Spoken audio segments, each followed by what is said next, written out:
It's no coincidence that you're watching this video right now.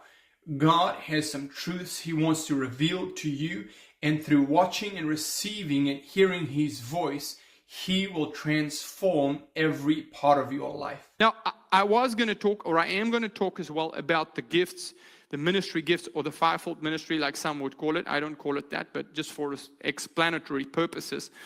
The ministry gifts, or if you will, the offices, the 5 offices of ministry. So we were going to talk about that, but I wanted to make clear that this calling has nothing to do with that. You understand what I'm saying? Now, but it's leading up to that, so let's read again. Then the Pharisees went and conspired. Forgive me, I'm in the wrong place. Verse 14. For many are called, but few are chosen. That word called means invited. Again, remember the bigger picture. Many people were invited, but they wouldn't come to the feast. Then one came, but he didn't use what was given him. That's the context of the story leading up to verse 14. So do you follow what I'm saying? The point here is the following. Many are invited, many are called, but few are chosen. Why are few chosen? We've got to understand the meaning of the wedding garment in a scriptural context to understand what it means to be called by God. So go with me, just to explain this, go with me to Revelation chapter 19. Now, it's important that in Revelation chapter 19, verse 7 through 9, that you read the correct context and the correct tense. I know it's a visionary book, but that doesn't exclude the validity of the tenses.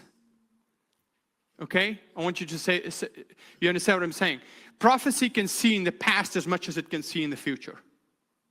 You understand what I'm saying? So the tenses that is explained here is the correct tense. It's not sort of saying one thing meaning another thing, if that makes sense what I'm saying. Chapter 19, verse 7. And then he said this, let us be glad and rejoice and give honor to him, for the marriage of the Lamb is come. The Amplified actually says the following, has come, and his wife has made herself ready. In other words, the bride. Now listen to the following. And to her was granted that she would be arrayed in fine white linen, clean and white. For fine linen is the righteousness of the saints. So what is this wedding garment that he was talking about in Matthew 14? It's the righteousness of the saints. But we all know that when we've received Christ, we've all gotten the gift of righteousness. So what is the calling? The calling is subsequent or subject to what? To having the gift, not having the gift of righteousness. Because why? Every Christian that has received Christ has received the gift of righteousness.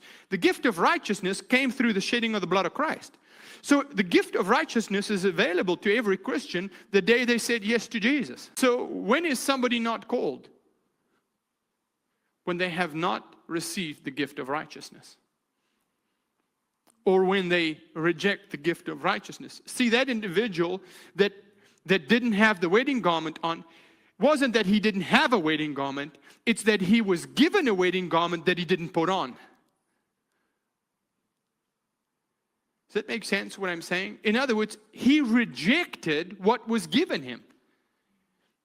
People think it's a matter of unworthiness or decision by God that, some are, more capable than others. Let me just tell you something about, on a side note, about ministry and people called to ministry. And without going into a myriad of different scriptures, just out of a practical sense, I can tell you one thing about God and choosing and electing people for ministry. I've seen this in my life so many times. The guy that you think is going to do the job right now, the chances are pretty high he's going to fall out, and the guy that you think wasn't going to do it is going to do it.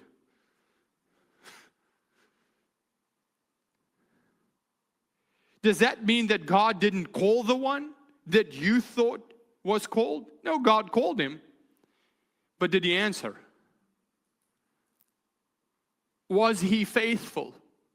Did he really say yes when he said yes? Do you understand what I'm saying? So out of a practical sense, I could just say to you, and then I've seen guys that they didn't want to be in ministry. And then suddenly one day they said yes. But when they said yes, the yes means yes, and the no means no. Comment down below what God just revealed to you. Share this video with somebody that is in need to hear it, as God is sharing with you. Don't forget to subscribe to our channel and follow us. And 10 years later, the guy that everybody thought, hey, he's going to be the one, he's not in ministry anymore. And the guy that said, I don't know if I want to be doing this, he's running at a speed that nobody else can run with. Because when he said yes, it meant yes. Do you follow what I'm saying? And I'm just speaking this out of a practical term, but I can give you many examples in Scripture where this was true. Paul the Apostle being one of them. And yes, it's a matter of grace, but it's also a matter of yes. You understand what I'm saying? It's a matter of yes. Why? Because it's all got to do with receiving. See, when I come to, let me use Gary as an example, because I know he's not going to get offended with me. If I come to him and he's got a problem, right? Let's say, I'm not going to say if he had cancer. I'm not going to say that about him. But let's say something's wrong. If something's wrong, and I've learned this many years ago in ministry, if something's wrong, and I want to minister to him, but he's not open to receiving, I am not ministering to him. Not because I'm trying to lord over him, but because I'm not trying to lord over him. Because unless he knows how to receive, I'm wasting my time. I'm embittering myself by trying to be a servant to help him, and he can't see that. You understand what I'm saying? That's why when people will be like, you know that something's going on with that guy. I'm like, I know. Have you spoken to him? Yeah. So what's going on? Well, if he doesn't receive the help, I can't offer him the help. Do you understand follow what I'm saying? Because when I try and put a fence around Gary so that he receives, even though I do have something to give, it becomes a controlling thing from my side, and it no longer becomes a thing where I'm actually ruling over the stuff that is supposed to be ruled over in his life. It's not that I'm ruling over him, but over his life. But it can become a thing where I'm now not ruling over the stuff, but I'm ruling over him because I'm trying to help him and he's not receiving. Does it make sense what I'm saying? And that's why I've learned over the years that if somebody receives, you give. If somebody don't receive, go do something else. Go catch some fish. Leslie will be gone. Do what my wife's doing. You understand what I'm saying? And so that's the difference between manipulation and exerting my dominion or my power over him versus actually having true authority. Does that make sense what I'm saying? And that's the whole key with the whole thing. You understand?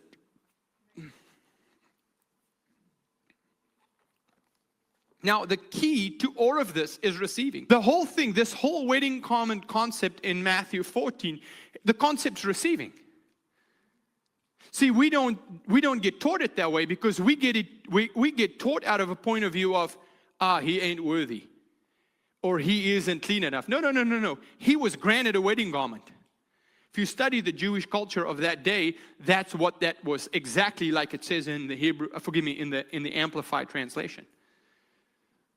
So we got to understand that, because if we don't understand it, we will misinterpret what it's actually saying.